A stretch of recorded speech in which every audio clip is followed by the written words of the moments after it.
good. I love that. Dang, dang, dang. Well done. Yeah, she's class. Also, she's got perfect skin. What the f?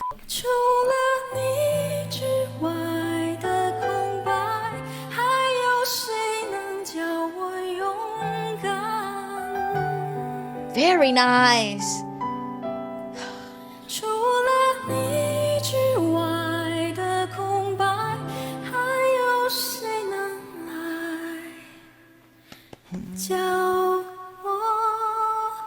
How lifted she is. Damn. Yeah, so freaking lifted. Her larynx is how lifted she is.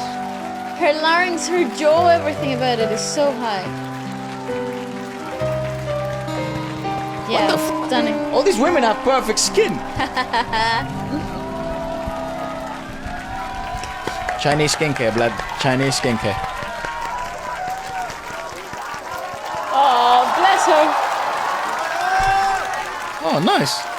Oh, what a moment. What the f? That's really nice. How nice is that? Okay, I just think I adore her voice because it's such a beautiful openness. There's something so open about the way that she sings, and it's very contradicting to her actual physical technique, because in her technique there, given the environment, I think you saw it from the beginning, she was quite tense. There was a lot of apprehension towards going in to perform. So a lot of that tension actually resonates in this area here. So you hold a lot of tension here, you hold a lot of tension here, you push a lot of tension through this area, and all of that is just leading the singer to kind of lack control into the complete usage of the larynx and its tiny muscles within it. But she is such a pro that even with all of those things against her, because that's an emotional response to the environment. I think also the song is fairly damn emotional as well, so it carries a lot of weight, and the fact that she wrote it, it became a big hit. Yes, there's a lot on the line. There's a lot of meaning here. It's also a big ass platform, I am singer, Correct. So you have a conglomerate of factors that could have deterred her vocal performance, that could have taken away from some of that emotional impact, some of that sweetness and openness in her voice, and is by the contrary, what we heard was something really sweet, really comforting, something that in terms of vocal technique was open and resonant, and in Western technique we call it letting the note ring. So they kind of like create this space within the melody that they carry the song itself, if you would like to think about it. I really like it. In terms of female singers we've discovered this year, we've discovered quite a few this year. Like so far, like one of my favorite was like Yi Chun Shan. Like she really like made an impact in me, and it's one of the few singers that I keep listening to from China this year. Aside from our usual Chinese playlist. But I really like this girl, Lala. Let's have a look at the lyrics.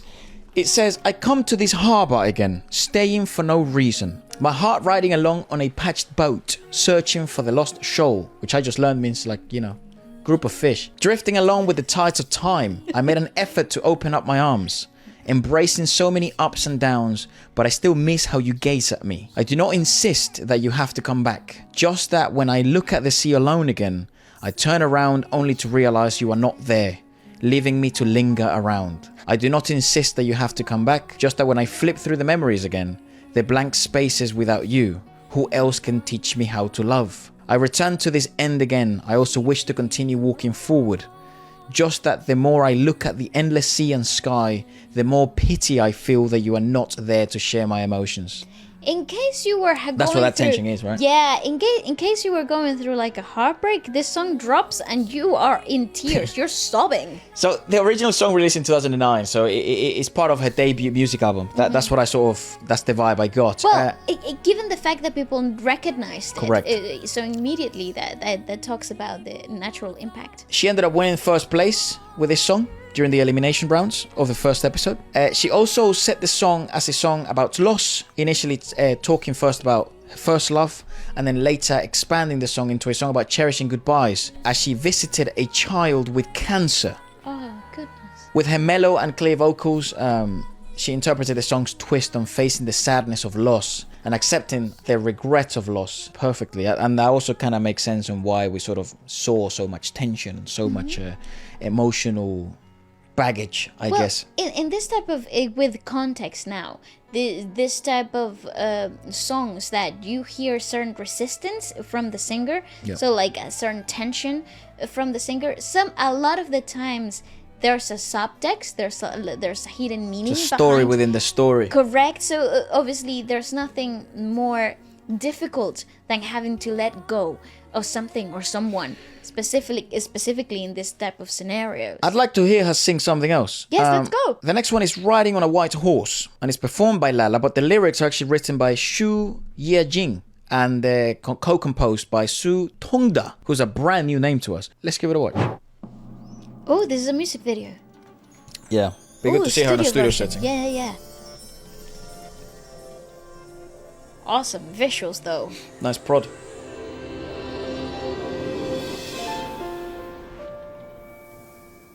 Okay, so ballads seem to be her thing. Oh, this is her aesthetic. Yeah. It's good to see her like what the artistic aesthetic she likes, right? Very nostalgic, very, full of essence. Is this Taiwan, maybe?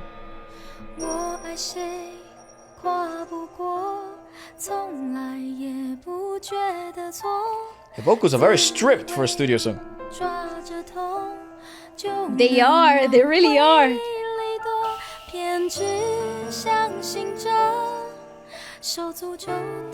And no reverb, zero. Very dry.